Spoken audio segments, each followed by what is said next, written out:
Welcome to Dead Man Talking. Tonight's show is a 4-part series that I hope you can all sink your teeth into. As ever, please do let us know down below in the comments what you thought. Please do like and share, it really does help build the channel and our community further. And of course, don't forget to hashtag TeamFEAR. A big thank you to the author, The Scandalist, over on Reddit No Sleep. Do take time to check out their wonderful Reddit. I'll leave the link, of course, in the description box below. And so, without further ado, let's get into tonight's story, entitled This morning, the doors to our apartment complex were welded shut. I'm starting to think that it was a good idea. Let's get straight into that.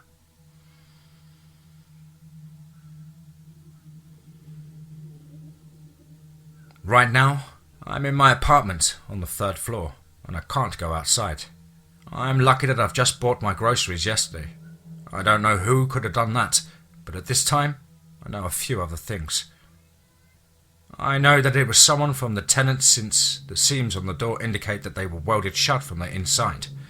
I know that one of my neighbour's friends from the next entrance confirmed that their door was welded shut as well, which tells me that they are still in here with us. I know that we don't know who it is. Nobody has taken the blame so far. And I know that there's a dead body outside. But don't let me get ahead of myself. I'll explain everything in a minute.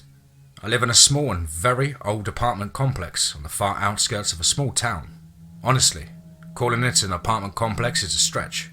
It's only 5 stories high, no elevator, and it was built out of concrete panels all the way back in the 60s. It has no attic, and so people who live on the last floor have to constantly worry about rain ruining their ceiling. Extremely sound conductive for their thickness walls, so you never feel home alone, and a basement which connects to a sewer system, which smells horribly in the spring. In Russia, these kind of buildings are called Khrushchevka, named after Khrushchev. Obviously, I get the appeal of a low-cost, easy-to-construct building, but I think there's not a single soul in the entire country who'd miss them. In 50 years, they should have demolished them and replaced them with something better, something newer. At this point, the buildings are a health hazard. Usually, only the old people live there, since it was the house they received long ago and they never moved out.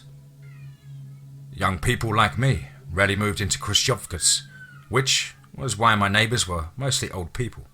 And let me tell you, old people in Russia are really mean. But I can't complain. I got this apartment from my late grandma, so at a young age, I at least have my own place. Plus the view from my balcony on the 3rd floor is great. It overlooks the forest, which technically is the border of our town. So no ugly buildings in sight, just a boundless nature, which, as I was told, stretches for thousands of kilometres in that direction. An entire ocean of dark wood that curves beyond the horizon. In a way, I live on the beach. Pretty sweet if you don't account for the things that sometimes wash ashore. At first, I was kind of bewildered. I went down the stairs to the 1st floor, yawning and stretching and hoping for a weekend to come faster. And I saw a crowd of people, all in their coats with their bags in their hands. The air was hot and damp from their collective breathing, and the air was quaking from their shouting. I couldn't make out what they were saying, because they were all talking at the same time, but I could get the general mood. Some of them were confused, but mostly they were outraged. I didn't understand what was going on at first. It was 8 in the morning, when everyone was either hurrying to their jobs or God knows where the pensioners go so early. But then I made it to the front of the crowd, and my eyebrows shot up. In front of me, a couple of men in their 40s were trying their hardest to push the door open. Only they couldn't. The entire frame of the iron door was welded shut. I could see the metallic seam running along the frame. "Push harder! I have a doctor's appointment! In an hour!" one of the old women shouted at them. "It's no use." One of the men stood back and wiped the sweat from his forehead. The seam had already cooled down. Nothing short of a circular saw will open this door now. "Are we locked in here?" One of the women asked in a tone that was bordering on hysterical. "I can't stay here.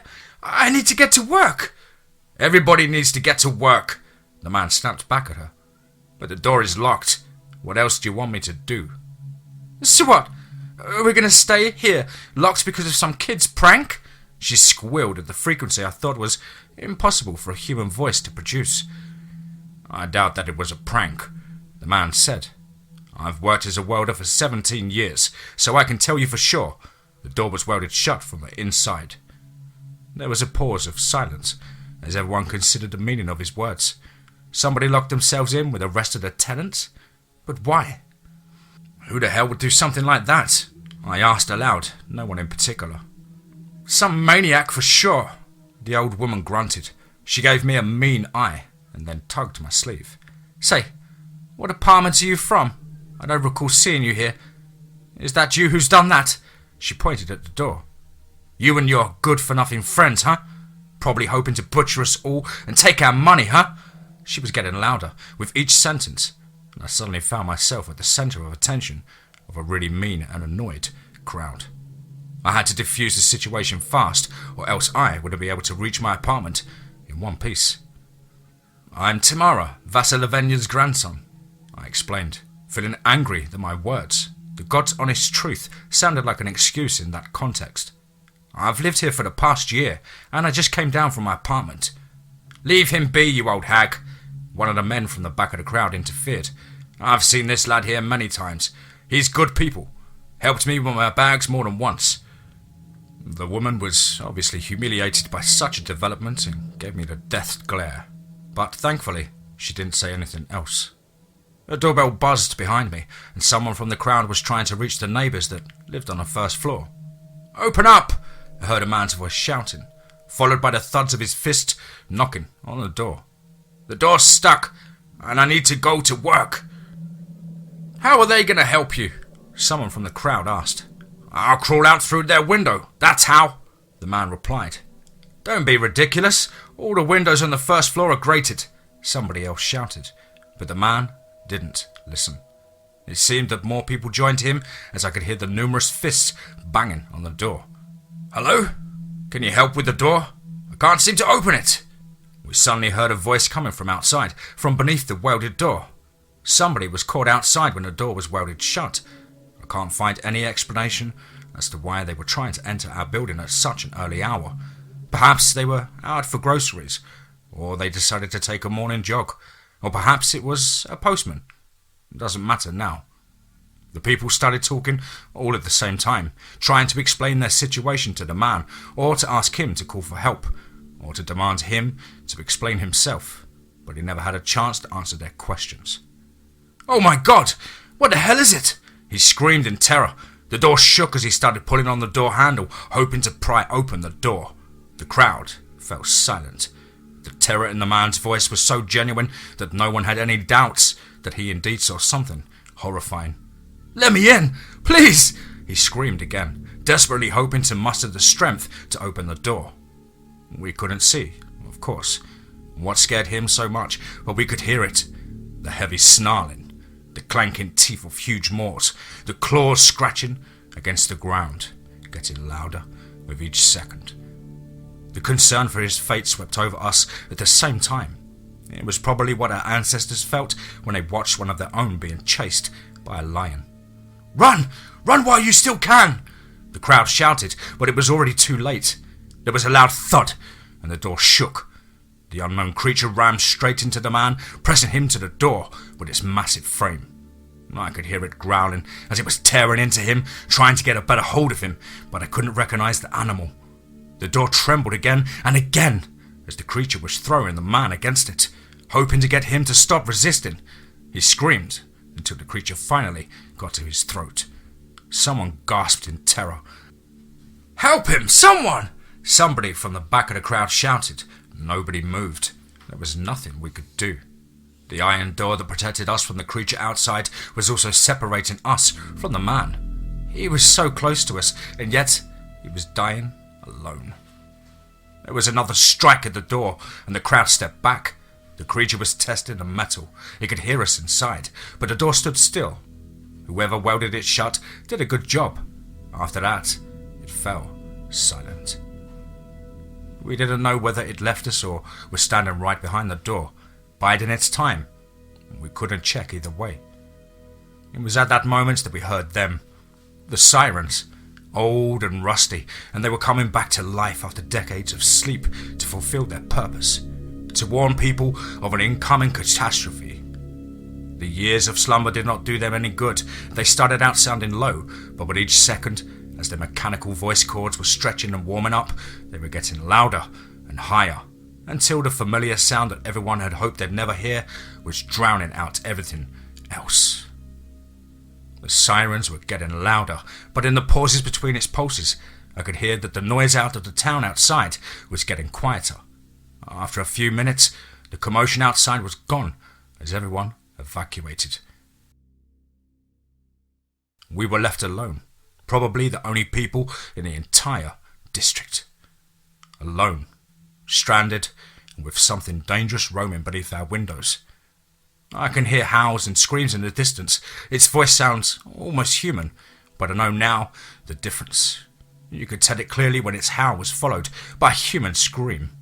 Now, you might think that there was a panic among the tenants, but you would be wrong. A distinctive feature of Russian people is that they, more than anyone else in the world, don't give a fuck. I say this with absolute certainty. Once they learned that the police told them to stay put, they just calmed down. I can sort of see their reasoning. Why panic when you're protected by the walls? Can't you stay at home for a few days? The police told us that it's dangerous outside, so why would you go there? I've lived through the 90s. You wet-eared mutt. You think this is going to scare me? So, while everyone was displeased, they decided to stay put. And well, if they don't want to go, then I don't have much of a choice either. I'd rather stay in our fort with a majority of people, even if they aren't the most pleasant company, than risk going out.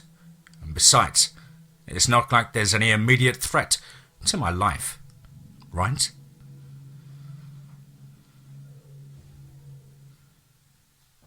This morning, the doors to our apartment complex were welded shut. I'm starting to think that it was a good idea. Part 2.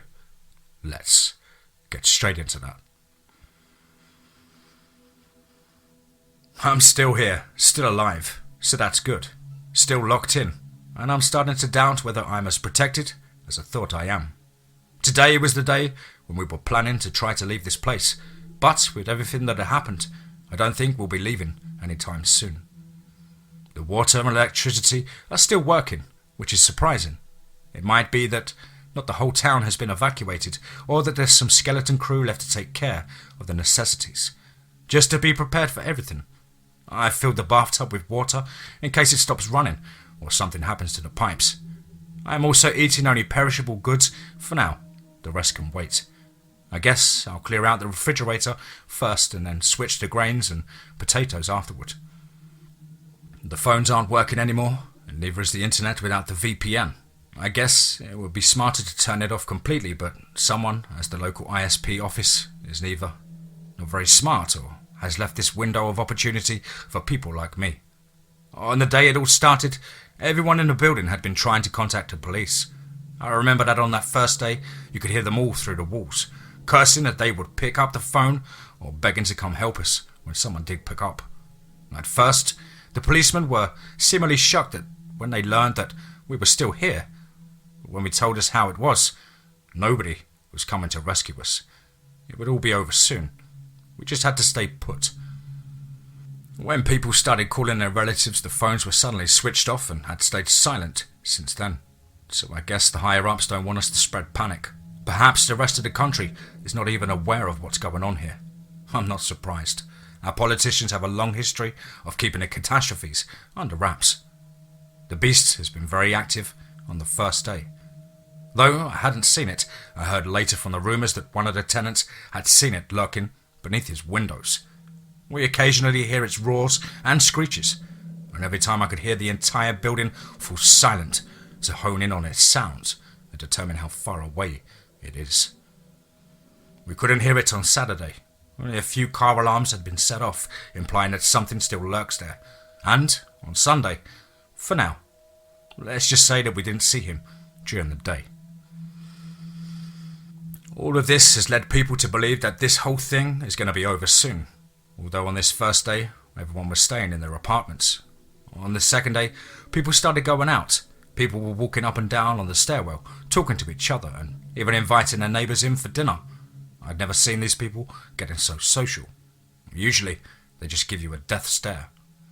I could hear the clanking of plates and cups, whistling of kettles, and chatter of tenants as they were gathering up into groups. I can understand them. Even the soldiers on the front lines of World War II had reported how unbearable the boredom was when nothing was happening. Plus, it's been instilled into us to stick together in times of hardship by the very nature. And so, realising that it wasn't a good idea to spend my days alone, I decided to pay a visit to the only friend I had within these walls, Nikita, who lived on the 5th floor. We'd been buddies since the day I moved in. He noticed me when I was entering my apartment and invited me for some tea. He was a swell guy, around my age, and was a casual tabletop gamer.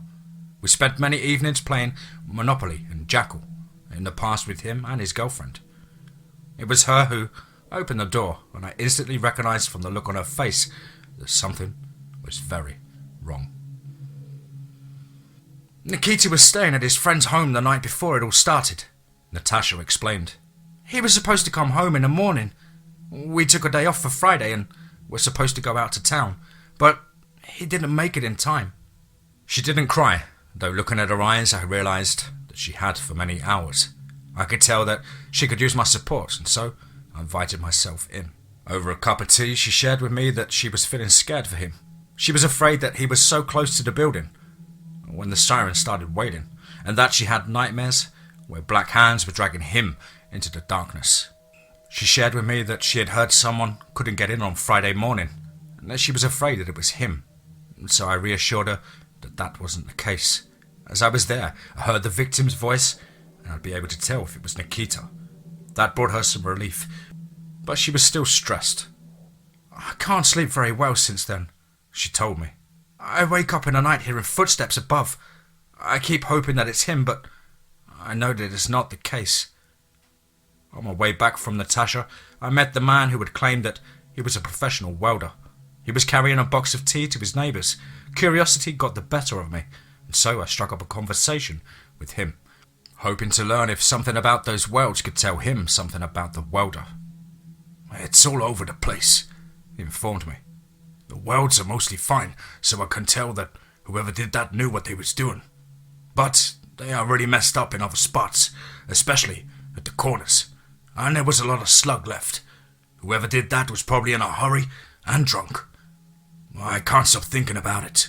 The perpetrator is somewhere in this building. I know it. There are 4 separate flights of stairs, 5 floors, 4 apartments on each floor, grouped around a stairwell. So, 80 apartments total. If I go by elimination, I will eventually find him. It's not like I have anything better to do at the moment. I spent a good hour examining the door, trying to spot some clues. All I've found is a cigarette butt that may not even belong to him. A Russian brand, Soyuz Apollo. Really nasty stuff. Makes you cough your lungs out. I might take a look at the paint cans mounted on each flight of stairs. The improvised ashtrays. Maybe I'll find something this way. Some people don't have the luxury to just kick back and pursue some personal quest like I do. They generally need to get out. An old man in his early 60s knocked on my door, and he was looking for insulin. He'd been planning to get it from the nearby drugstore on the morning we were all locked in. During the last few days, he'd used up his last reserves, and now desperately needed more. He said that he hoped it would all be over before that would happen, but time was playing against him, and now he had no choice but to ask people to share their own, if they had any. I didn't, but I wondered if any other tenants had, but were choosing to hide that fact in order to save some for themselves. When I noted that I hadn't seen his face before, he informed me that he was from the next flight of stairs. He had to get up onto the roof to come over here, when all of his neighbours told him that they didn't have any insulin on them. I'd heard that there had been shortages of insulin in the drugstores lately, which was probably why the old man didn't have enough stock on him. "The drugstore is just across the road from our building," he complained to me. "I can see it from my window. They were supposed to bring in a new batch on Friday morning, but when I came downstairs, the door, it was already welded shut." His last sentence intrigued me, and so I asked how early did he try to leave the building. "It was 6 a.m., son," he informed me. "The pharmacist told me that the truck with the insulin was going to arrive on 9 a.m., but I thought I might get in line early to make sure I get enough." This has left me very heartbroken, but it also gave me a clue. The perpetrator must have finished what he was doing before 6 a.m. And if that old man in need of insulin was able to get up onto the roof, surely the mysterious perpetrator could do the same. That would allow him to weld all of the doors shut from within. Perhaps it was even him who was waking up Natasha at night, or maybe someone else. I didn't want to jump to the most horrible conclusion right away. If something was crawling on the roof, it wouldn't miss its chance to go inside the building. Unless it is already here, hiding in one of the apartments. There were talks that we could make a break for it, make a rope out of bedsheets, hang it from the window and then get down from the second floor's window, one by one, and then head to the other side of town. We were acting like a group. Today was the day we were going to set this plan in motion, but it didn't come to be. Last night I was woken from a sudden sound. When I opened my eyes it was already over, but I knew what I heard. The scream, the howl, similar to the one that the beast produced, only somewhat different. I lay in the dark with my eyes open, waiting for it to repeat, but it was only silence. I heard footsteps above. It seemed that I wasn't the only one who'd been woken up by it. Getting up to my feet, I glanced at my phone. It was 3 a.m. I tried going back to sleep, but couldn't keep my eyes closed. The howl, the implications of it were keeping me awake. Deciding that I'm not going to sleep anyway, I got up and headed for the balcony. "Oh, hey there," my neighbour Maxim startled me. His balcony was just a few meters away from mine, and he also decided to go out for a smoke. Even though it was November night, he was wearing only his underpants. "You heard it too?" He pointed at the forest with his cigarette. I nodded. "Yeah. You think it's back?" "It didn't sound like it." Maxim confirmed my suspicions. "It sounded different, you know? Like a different breed or something." "Yeah, I thought so too. You mind passing me one?" I asked Maxim, and he threw me the entire pack. "Take it. You might need all of them." Before taking a cigarette, I glanced at the pack. Soyuz Apollo. My curiosity spiked, but I quenched it. I didn't want to think about that at the moment. We smoked in silence for some time. Then Maxim spoke again. "Everything's in chaos in this building. Everyone is scared. We ought to do something about it." "Like what?" I wondered. "I don't know yet." Maxim shook his shoulders. "But it's our responsibility, as men. You get me? We have to." He fell silent as a branch broke somewhere below. Something was moving down there. I only looked in time to see something big entering the forest, and my blood ran cold. It was standing there throughout all of our conversations. Neither me nor Maxim noticed it. We were merely chatting as the beast below was biding its time, listening to our voices. "Holy, have you seen it?" Maxim loudly whispered. I didn't," I stuttered, still shocked at the creature that we'd been hiding from for the last few days. The one that had crushed a man's windpipe with its jaws was mere meters away from me. "Hold on, I'll light it up." I searched for my pockets for a phone, pulled it out, turned on the flashlight and pointed it at the forest. At the very next moment, I shuddered and dropped it, catching it at the very last moment.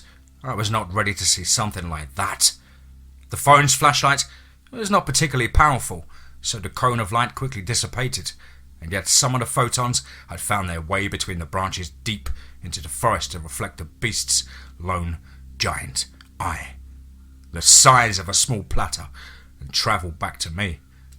At that short moment, I was unwillingly participating in a staring contest with it.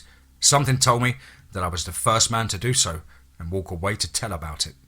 So now, we know that it never left. It was always there, biding its time, not leaving, and neither are we.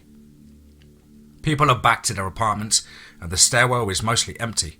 On my way to Natasha, some old woman opened her door to give me a death stare. "Why in the hell are you stalking around here? Everybody tense as it is. They don't need you creeping around here making noise." And today, Maxim knocked on my door and told me that all able men were organising into a militia and offered me to join him. I decided that it's best to agree. If all able men were grouping up, I'd be wise to stick with them, even if it could mean that I'd be the building's first line of defence. Plus, I'll be able to keep my eyes on Maxim.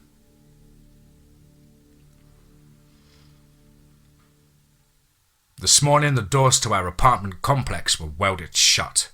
I'm starting to think that it was a good idea. Part 3. Let's get straight into that. The beast has become more stealthy.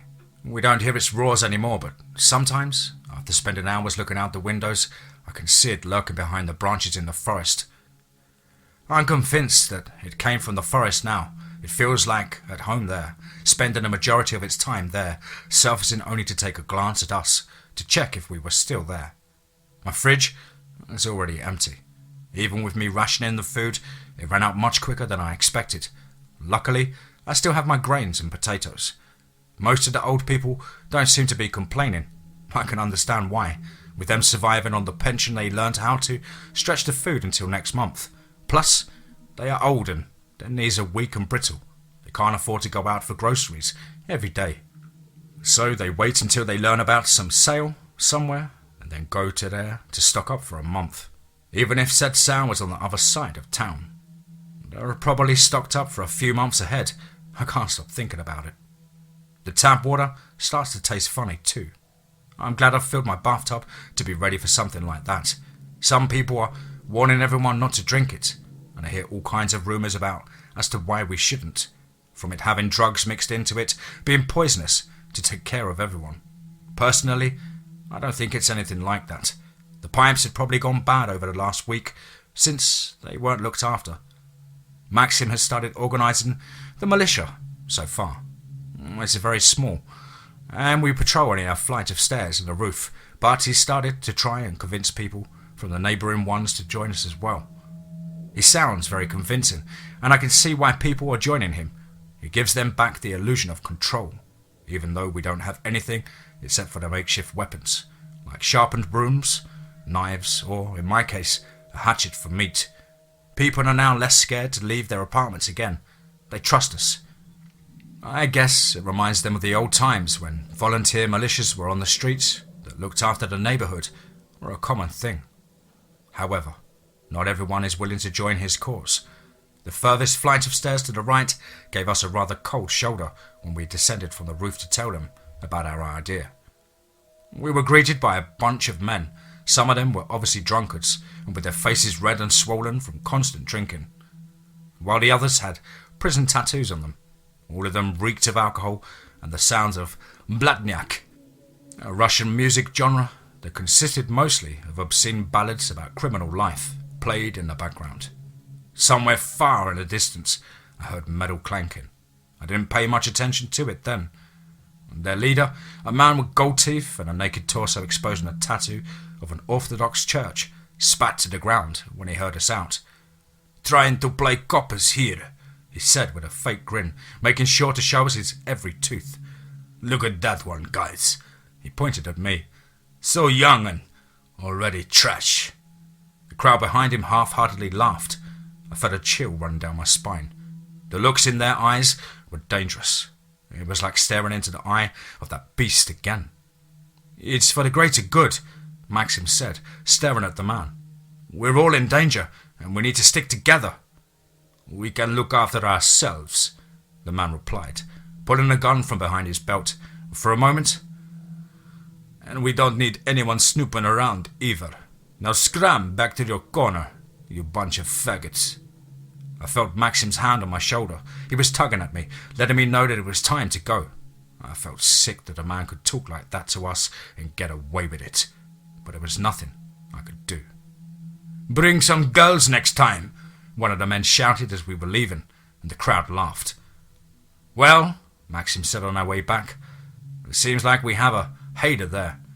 When he met my confused gaze, he explained, "It's the place where the criminals gather after they have served their sentence to celebrate. Seems like a bunch of them got caught here with us. And they don't seem like it affected them. They seem to be partying all day long, which means soon they will be out of food. I don't envy the neighbours." Maxim is a nice guy. I'm still not sure if he's the mysterious welder who had locked us all in.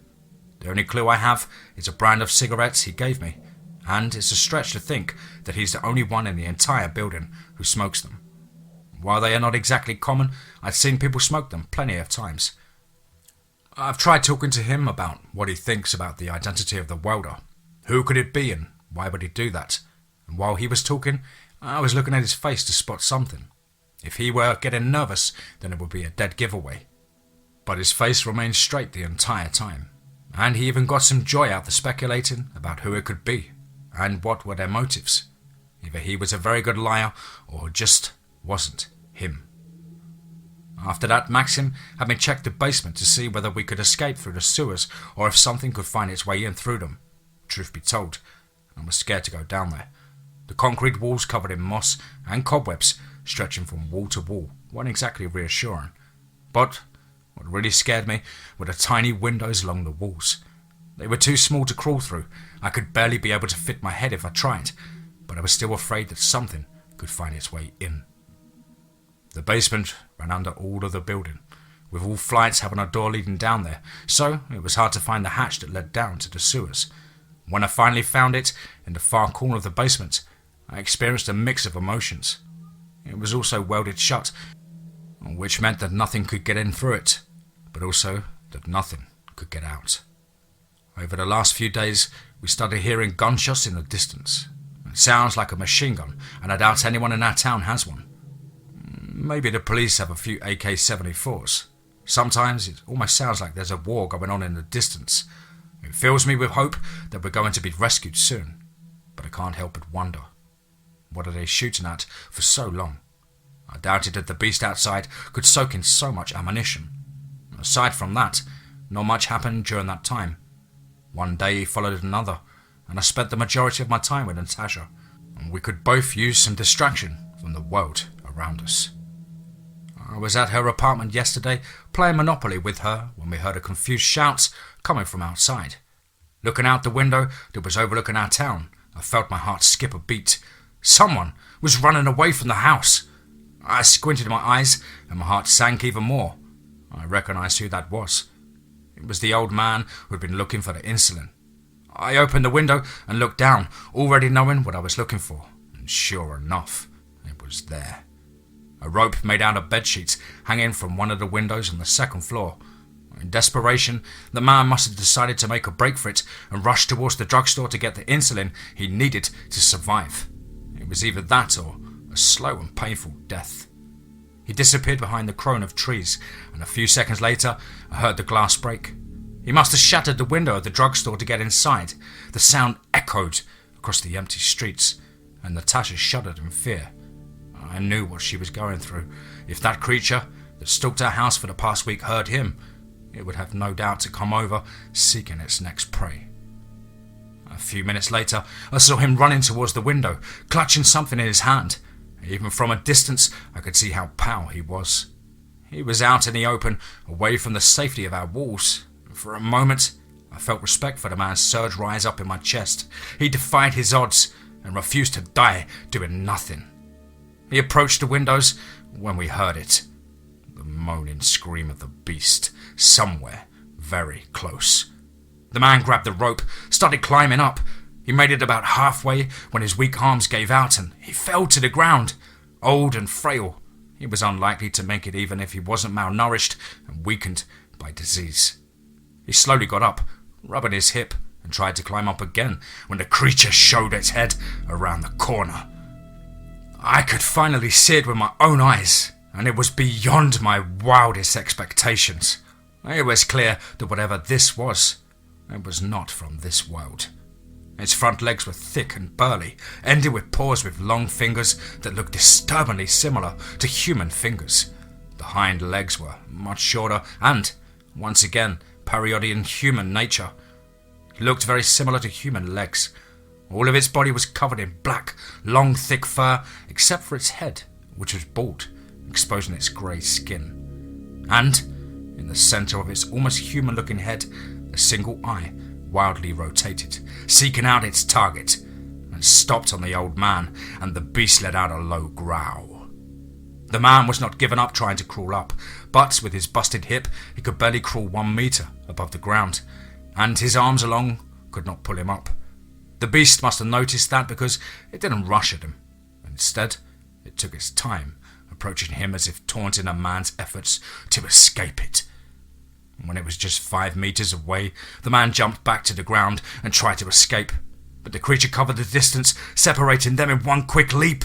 It raised its paw above him, clenching its fingers into a fist, and I looked away, but I still heard the wet splatter when its fist descended onto the man's head like a hammer, killing him instantly. At least, he didn't suffer like the one before him. When I carefully looked out again, the creature and the man were both gone. The only proof that they had been there was a long bloody trail leading around the corner towards the forest. I thought that day was eventful enough, but last night something else happened. I woke up from the sound that haunted me for so long that I wanted to know so much about it. The sound of someone welding something. I jumped out of my bed and listened. I was not sure where the sound was coming from, but when I looked out the window, I noticed the light coming from the roof above, somewhere from the direction where the criminals resided. I rushed out of my apartment just in time to see Maxim leave his own. He was wearing nothing but a boxers, and I could see in his eyes that he was in a rush, just like me. He wanted to learn the identity of the mysterious welder. When we got onto the roof, the welder was already gone, but not before finishing what he had been doing. The door leading down to the criminals was now reinforced with a makeshift cage gate made out of stair railings, and that moment I realised that the sound I'd heard before, the clanking of metal, was probably the welder working on the railings to give them the necessary shape. The mysterious welder that I'd been chasing for the past week was one step ahead of me. I now knew where he lived, and I couldn't get there. And even if I did find my way in, I'd have to deal with the criminals first. They'd let me know before that I was not welcome there. The burning question, however, was not who he was. What bugged me the most was, why did he do it? What made him install the gate on the door leading to the roof? Perhaps there was something that we didn't know about. I thought that would be it as far as the bad news went. But this morning, we found out one of the tenants died on the stairwell. There were no wounds on his body, but he was foaming at his mouth, and his skin had the nastiest shade of purple. I recognised his face. It was the man who on the first day had said that he had worked as a welder in the past. His grieving wife told us that he had no history of heart diseases, which led us to a single conclusion. He was poisoned.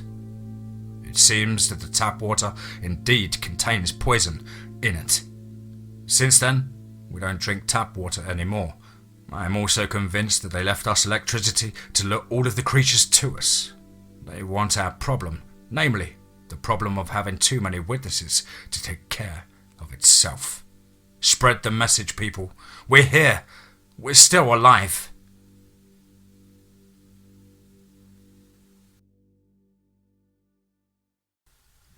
This morning, the doors to our apartment complex were welded shut.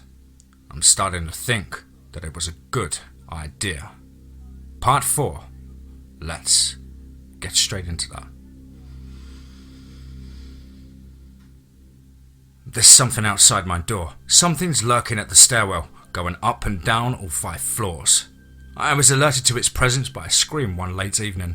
Someone must have come out for a smoke and maybe socialised with his acquaintances when they saw it. There were no sounds of struggle nor any yelps of pain, only terror. I'm now glad that nature instilled that need to cry out when you're faced with something horrifying. Something so unexplainable it rocks your understanding of the world around you. That way, you warn your pack about the danger, even if you don't survive. The others learn to stay wary. Your death becomes a noble sacrifice, a meaningful event when you succumb to your terror in your last moments. And I barely managed to squeeze my own scream of terror in when I'd realized that the shriek that the creature emitted was not the one I'd heard before. It was not the primal yell that haunted us for the last week. This was something new.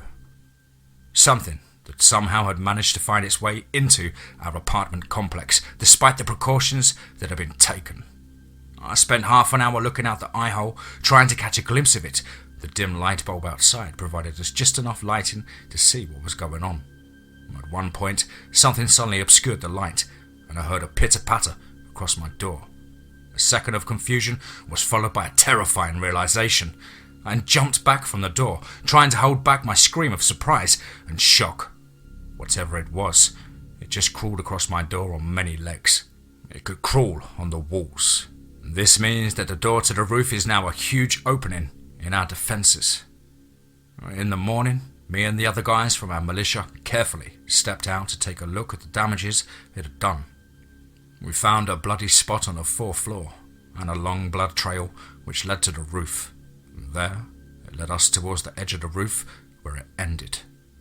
The creature not only just found its way inside our house, it killed one of ours and then dragged him off to its nest. Since then, there are 2 creatures now I feel I should start giving them names.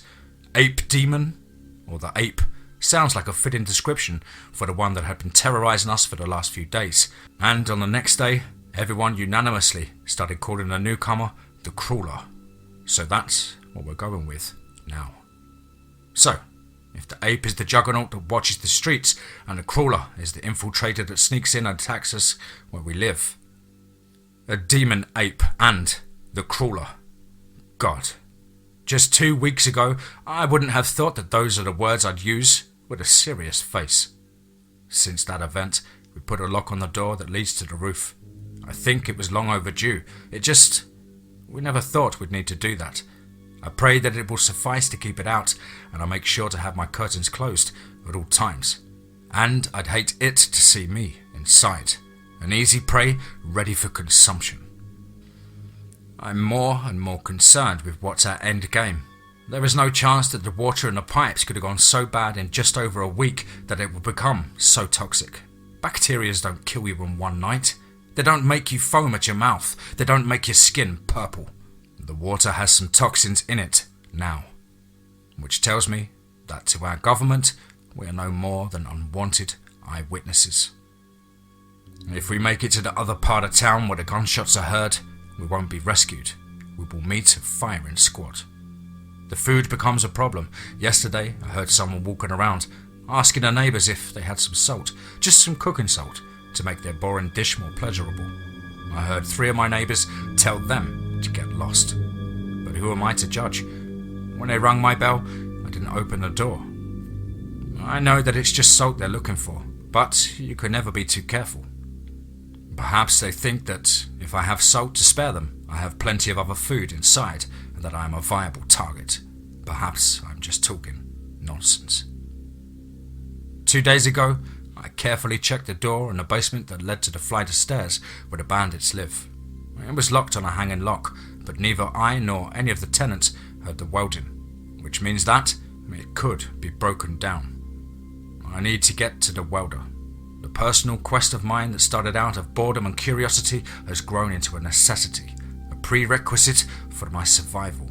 They must know something. They are calling all the shots on where everybody goes and what parts of the building we have access to, and they might have the tools to get us all out of here. I've thought about it. My only chance of making it is getting a torch or a buzzsaw from him, whichever he happens to have. Cut the hatch that leads to the sewers open and escape through it. There's probably a maze down there, so if I make a wrong call on where to get out of it and come face to face with the military or the beast outside, I'm done for.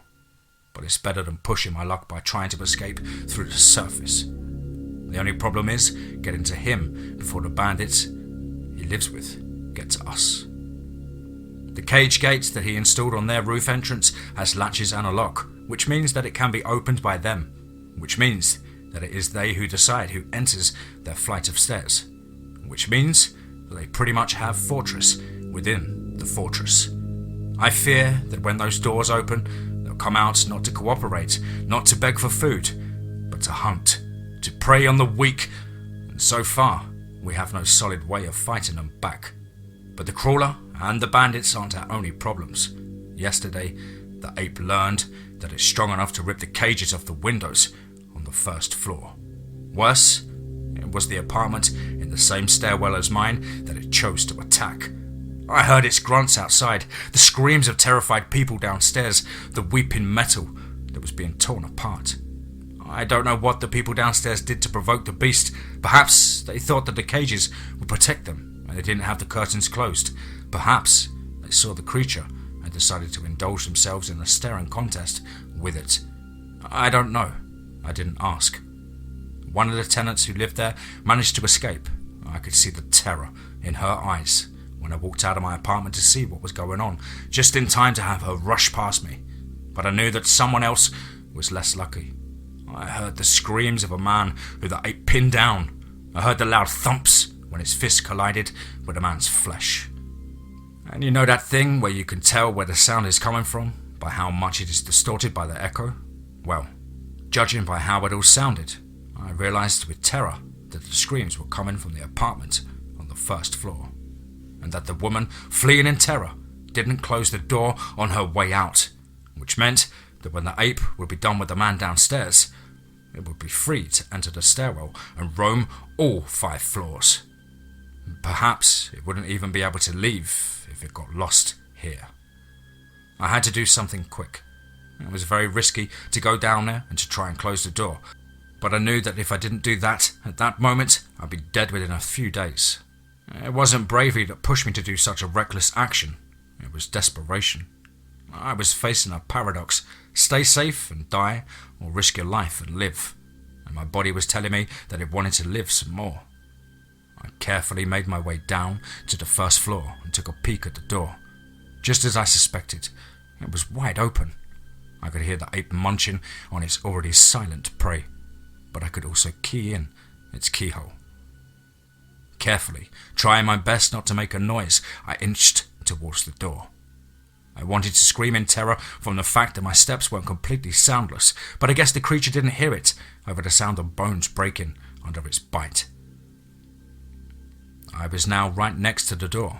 One more step and I'd be inside the apartment. The ape was now mere meters away from me, somewhere around the corner.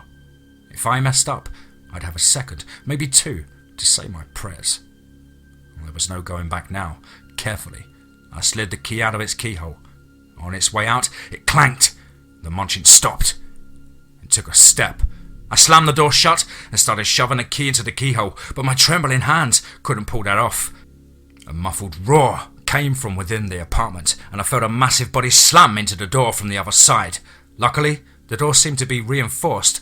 The ex-tenants had made sure to protect themselves from burglars, as with them living on the first floor, they were the prime targets. My legs were twitching from all of the adrenaline in them, begging me to run away. I knew that if the creature somehow turned the door's handle, even by accident, it would break out that instant, leaving me no chances to survive. I took a pause and took a deep breath, and then slipped the key in. A moment later, I turned it, locking the door, and the beast was now subdued. And left the apartment through the window a few hours later, after it was done raging and consuming the man. After that, all of the tenants who lived on the first floor moved in with their neighbours above.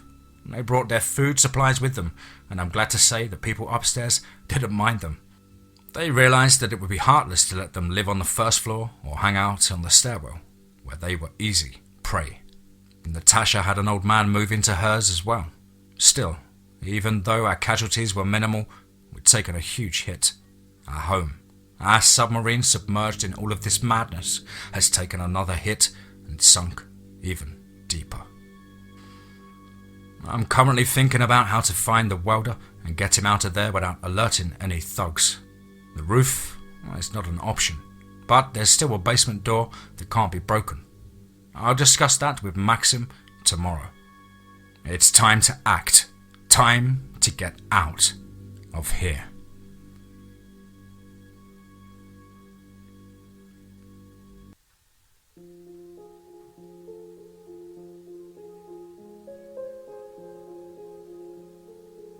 Wow.